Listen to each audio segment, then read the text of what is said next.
And we're going to go straight on to our second lightning talk. That is coming from Clara Garfield, who is a senior manager with AG Consulting at Addleshaw Goddard. She is based in the Addleshaw Goddard London office, and she works with general counsel and their in-house teams and other industry experts to draw together insights and best practice. So perfect, another perfect fit for this morning. She's also a qualified solicitor specialising in real estate finance and has a background in both law and legal technology, which readers will know and listeners will know is something that we write about a lot as well. Over to you, Clara. Thanks, Richard, and good morning, everybody. Wow, Andy, tough act to follow, but I will do my best. So after waiting on tenterhooks the last week for news from across the pond, I hope that you'll forgive me for kicking off these 10 minutes with a quote from none other than Joe Biden. So on Friday, in his first speech as president-elect, he said, "I pledge to be a president who seeks not to divide, but to unify. For that is what America is about, the people." Now, these words really captured me. They really spoke to me. And that's because I really believe that people are at the heart of everything that we do. And you'll have seen that it was one of Andy's three bits of his diagram. And I think that's become really clear this year. I think what many people say has gotten them through the pandemic is the spirit of humanity, the way that people have pulled together throughout it all. It's why one of the briefing 5 Ps is people, and people is really at the center of what I want to talk about today. And that is something called the O-shaped lawyer program. Ooh. So my name's Clara Garfield, and I'm here today with 2 hats on. And the first is in my role as a senior manager of AG Consulting, and the second is in my role as a core member of the O-shaped working group. And wearing both of these hats, I want to spend the next 10 minutes or so delving into this human-centric approach that the O-shaped lawyer program has adopted, and really why it is that you should care. I'll start by giving some brief background to the program. But I also really want to get across that this isn't just a theoretical exercise. It has real world, practical and tangible outputs. So what I'll then move on to do is to speak a bit more about how the programme is impacting on legal education and practice, and fundamentally why it's of relevance to you. So what is the O-shaped lawyer program? Well, as it says on the screen here, it's a cross-industry movement whose aim is to drive positive change in the industry and make the profession better for those who work in it, who buy services from it, and those who are due to enter it in the future. Now, that is a very nice gift-wrap version, I know, and I'm sure that's all very fancy. But who cares? What does that actually mean in practice? And why is it worth me taking up 10 minutes of your time here? Well, as I've said, the O isn't just a theoretical exercise. If there's one thing that I really want you to take away from this morning, is that the O speaks with the customer's voice. It's a mouthpiece for our customers to tell us what they want, what they need, and probably more importantly, what their own customers in their businesses are demanding.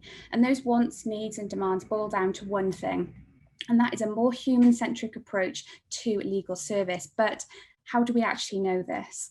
Well, one of the first pieces of research that we undertook in the O-shaped group was a series of in-depth interviews with 18 leading GCs from FTSE 350s.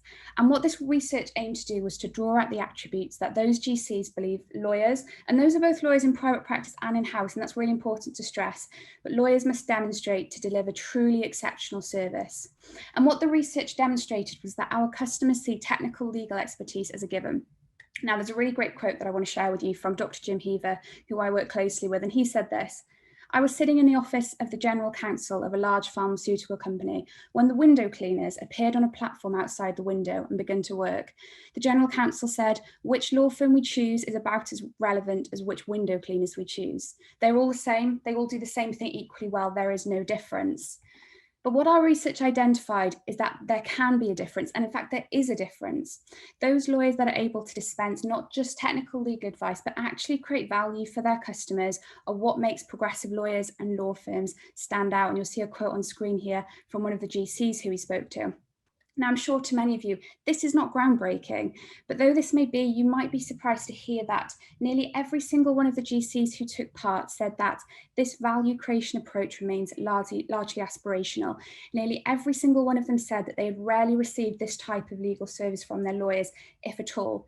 And this is a really hard pill to swallow. So being a lawyer myself, at first this came as really unwelcome news to me. It's really difficult to be told that as a profession, we can dispense all of the great legal advice that we want, but just sometimes it just doesn't go far enough and doesn't give our customers what they're expecting from us.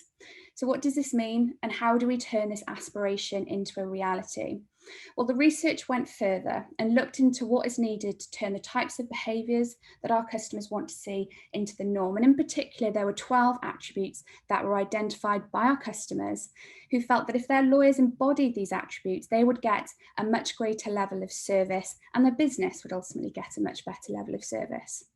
So these 12 attributes are shown on screen here, and they're what we call the 12 O-shaped attributes. Now, I'm not going to walk you through each of these, feel free to read over them as I'm talking, but what will immediately jump out at you here is that these are what traditionally termed as soft skills. Again, none of them are groundbreaking, and that's one thing to make really clear.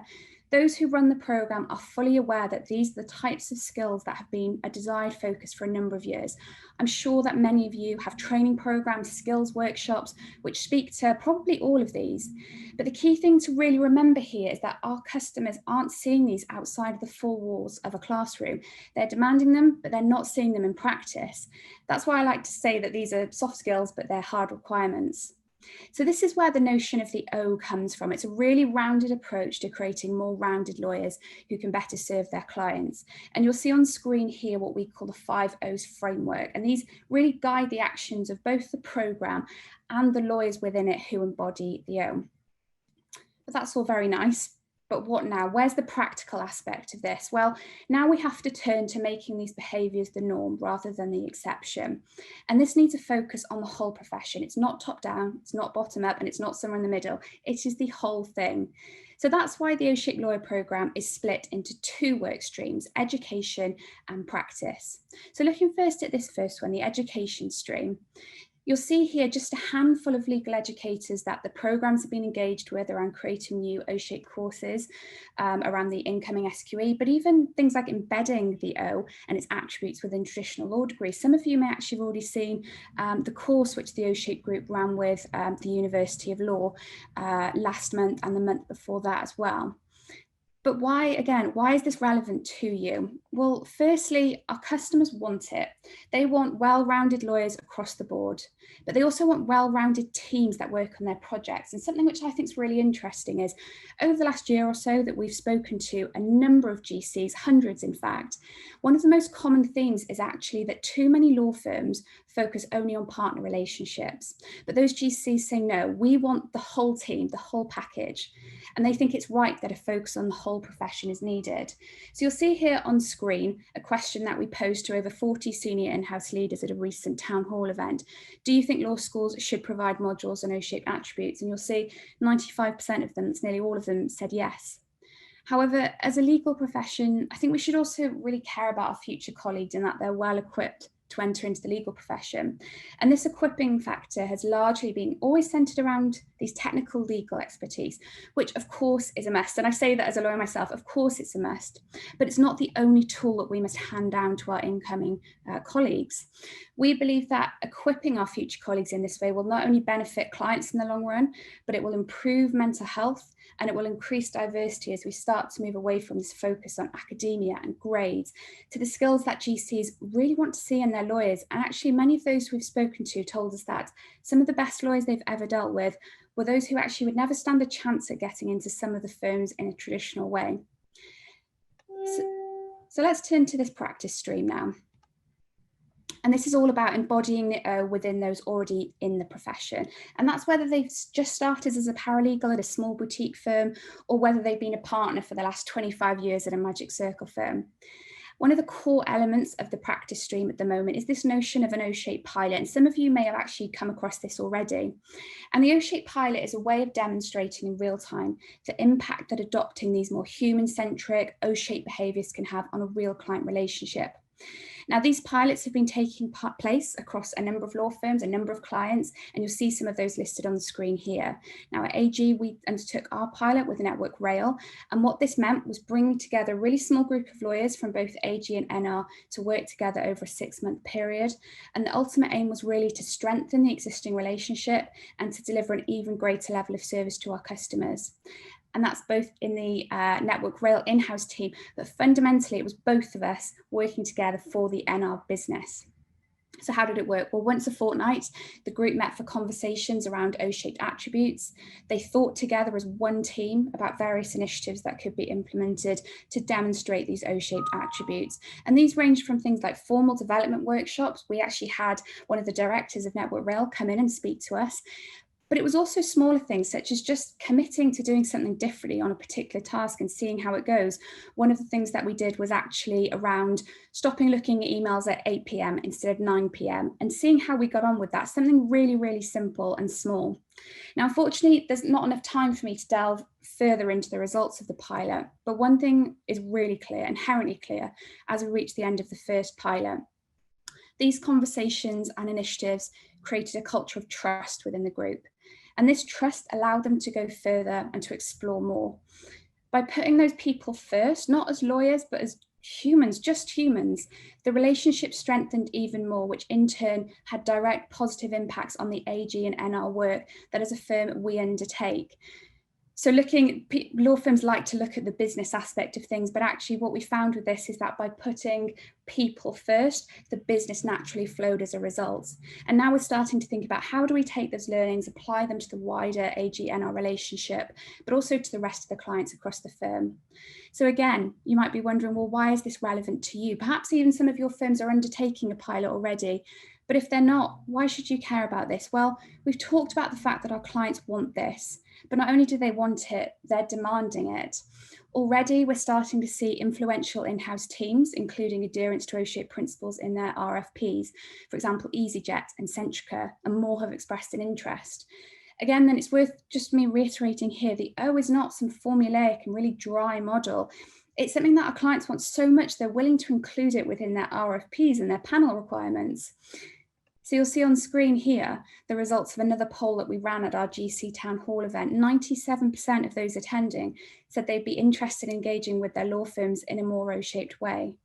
But this isn't just about our customers, it's about our people. And I really want to get that across. It's about our people.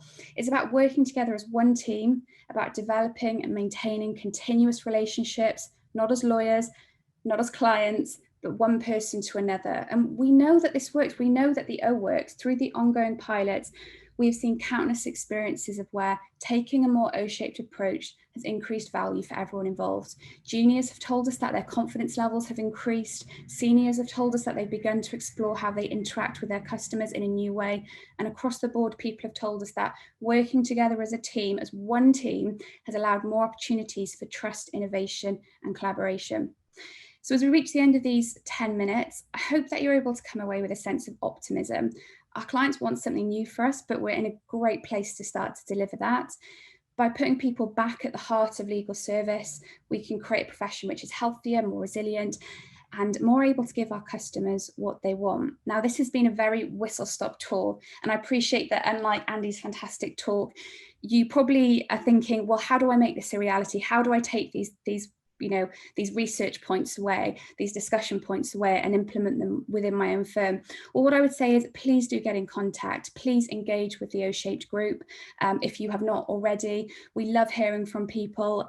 You can check out more on our website, which is on screen here, join our LinkedIn group. And of course, please do feel free to contact me after the session if you have any questions at all. Thanks so much all for listening. Thank you, Clara. That's fantastic. Just very quickly before we break out, you mentioned the potential benefits of integrating the O-shaped lawyer principles into training. Just wondered, and development. Just wondered if there was a particular point in your own career where it either has been particularly useful, or if you only came to it later on, where it would have been. Mm-hmm. And it's a fantastic question. So I think, Richard, as you mentioned at the start of the session, I moved from being a banking lawyer into actually a secondment into our innovation and legal tech team, and then into our consultancy team. All of those were scary. And the lawyer in me, the perfectionist in me thought, I'll go in and I will, I'll have to show that I'm perfect at this and I'm perfect at that. And I don't have any weaknesses, because that's what lawyers do. They don't show those weaknesses. But after understanding more about the O, and actually there's so much research beyond the O, as I say, none of this is new. There's so much research beyond the O that talks about the strength of showing vulnerability. The best leaders show vulnerability. They show their human side. So I went into these new roles knowing that Of course, I was not perfect, but being much more willing to demonstrate that. And I think something which one of the partners from our pilot group said is this has fast-tracked our relationship. We've achieved what we would have done in 2 years in the course of 3 months with this client. I think I would echo that. By adopting these sorts of behaviours, I've been able to much more so fast track my relationship, whereas in the past I actually might have thought it would hinder that relationship. So in summary, yes, it absolutely has helped. Excellent, thank you. Thanks so much for joining us this morning.